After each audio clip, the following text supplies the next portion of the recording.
পারলেন না, ছেড়ে দিলেন ধাম, ছেড়ে দিলেন ঐশ্বর্য, হয়ে গেলেন কাঙাল।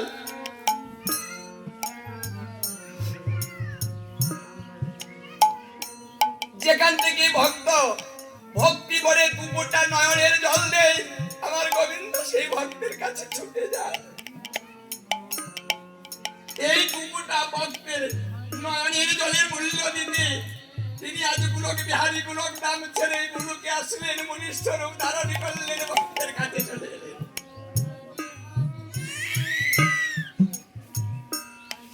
ভালোবাসা এখানে এসে নববৃন্দাবন করলেন। কেন? তিনি কথা দিয়েছিলেন রাধা রানীর কাছে যে হে রাধা রানী, যেখানে বৃন্দাবন নাই সেখানে তুমি আমাকে যেতে দেবে না।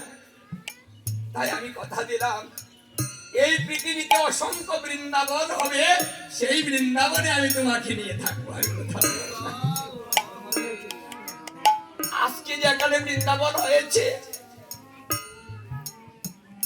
এই নববৃন্দাবন আর সেই বৃন্দাবনের মধ্যে কোনো পার্থক্য নেই। আমি সেখানে যাব, এবার সদায় হব, আমি ভক্তের কাছে বিক্রি হয়ে যাব। এই বৃন্দাবন থেকে ভক্তরা আমাকে কিনে নিয়ে বাড়ি যাবে, আমি এবার সদায় হয়ে যাব। তাই এখানে হাট বসেছে, বেচা কিনে হচ্ছে, ভক্তরা কিনে নিচ্ছে। অথচ এখানে বৃন্দাবন হয়েছে, এত কৃপা করে গোবিন্দ বৃন্দাবন আমাদের ধারে নিয়ে এলেন, আর আমরা এই বৃন্দাবনের মর্যাদা না দিতে পারি বাড়িতে বসে থাকি, বৃন্দাবনে আসি না।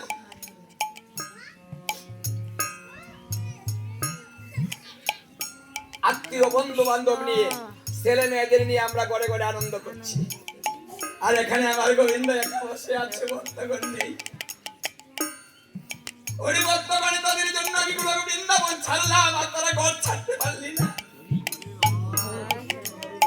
যেগুলো আমার গোবিন্দ সবকিছু ছেড়ে দিয়ে আমাদের জন্য এখানে আসতে পারলেন, আর আমরা সবকিছু ছেড়ে দিয়ে ঘরটা ছাড়ে এখানে আসতে পারি না।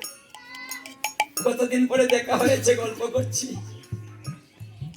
একটু ভেবে দেখেছেন আমার গোবিন্দ ধরাধামে আসলেন কেন?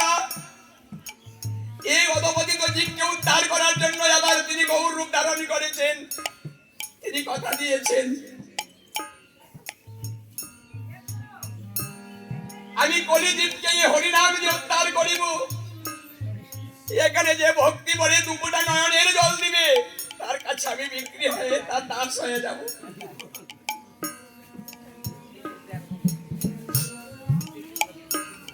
এখানে ভক্তি নিবেদনের স্থান, আমার গোবিন্দ কৃপা করতে এখানে এসেছে, আমার বৃন্দাবনে সহজে চলে আসতে পারে।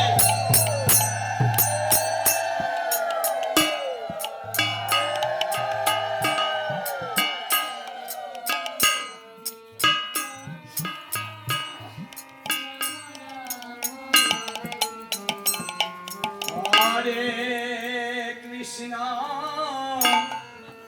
হরে কৃষ্ণ কৃষ্ণ কৃষ্ণ হরে হরে, হরে রাম হরে রাম, রাম রাম হরে হরে।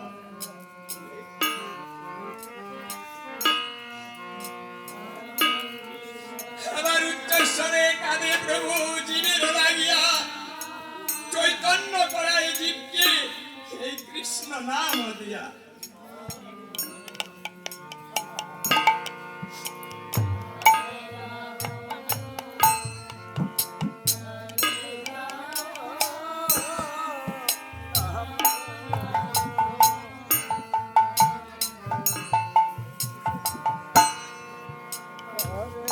হরে কৃষ্ণ হরে কৃষ্ণ কৃষ্ণ কৃষ্ণ হরে হরে, হরে রাম হরে রাম রাম রাম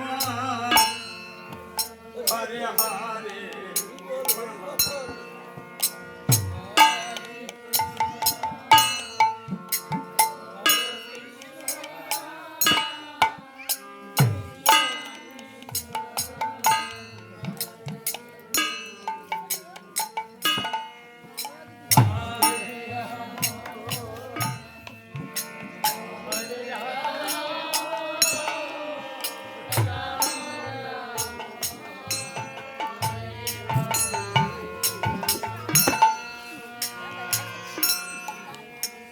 শ্রীকৃষ্ণ বলছে বিদুর, বিদুর তুমি কাজটা ভালো করনি,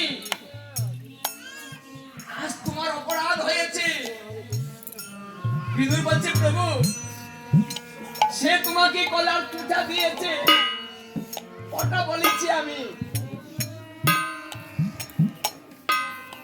তাহলে অপরাধটা আমার কেন হবে? দেখুন,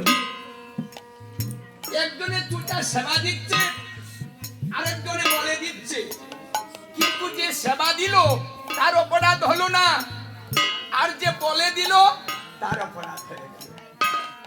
কেন হয়েছে জানেন? শ্রীকৃষ্ণ বলছেন, হে বিদুর, আমি কি সেবার জন্য কাঙাল হয়ে এখানে এসেছিলাম রে? আমি যদি সেবা করতাম তাহলে দুর্যোধনের গৃহে করতাম, কিন্তু সেখানে ভক্তি নেই, তাই তো চলে এসেছি। আমি ভক্তি গ্রহণ করতে এসেছি, সেবা নয়।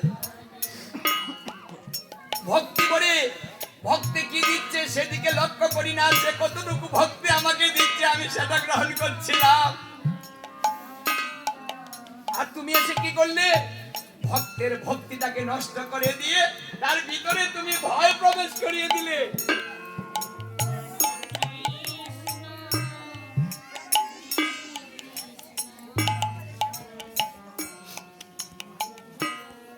যস্মিন তুষ্টে জগৎ তুষ্ট প্রীতিতে প্রীতিতং জগৎ।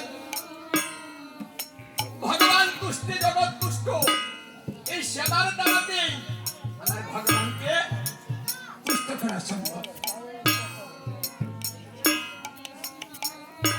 বিদুর, ভক্তি করে যে আমাকে দে, আমি তার সাদরে গ্রহণ করি, আর অহংকার মিশ্রণ করে রাধে আমি সকাল থেকে সহস্র যুদন দূরে থাকি, আমি তার কাছে থাকি। তাই মধ্যাহ্নে যখন সেবা হয় তখন সকলেই এসে যার যার ভক্তি নিবেদন করতে হয়। বাড়িতে বসে সময় নষ্ট করবেন না। আপনারা না আসলে কীর্তনিয়া কীর্তন করতে পারে না। ভক্তের শক্তি আমার ভগবানের শক্তি। ভক্ত যদি না থাকে শক্তি থাকে না। ভালো দল খারাপ হয়ে যায় যদি ভক্ত না থাকে, খারাপ দল ভালো হয়ে যায় যদি ভক্তের শক্তি থাকে। এই জন্য যেখানে ভক্ত সেখানেই ভগবান, যেখানে ভক্ত নাই সেখানে ভগবান। আজ আমার মহাপ্রভু খুব খুশি, খুব আনন্দিত। ভক্ত গৃহে মহাপ্রভুর ভোজন বিলাস, তাহার আনন্দে হরিদাস।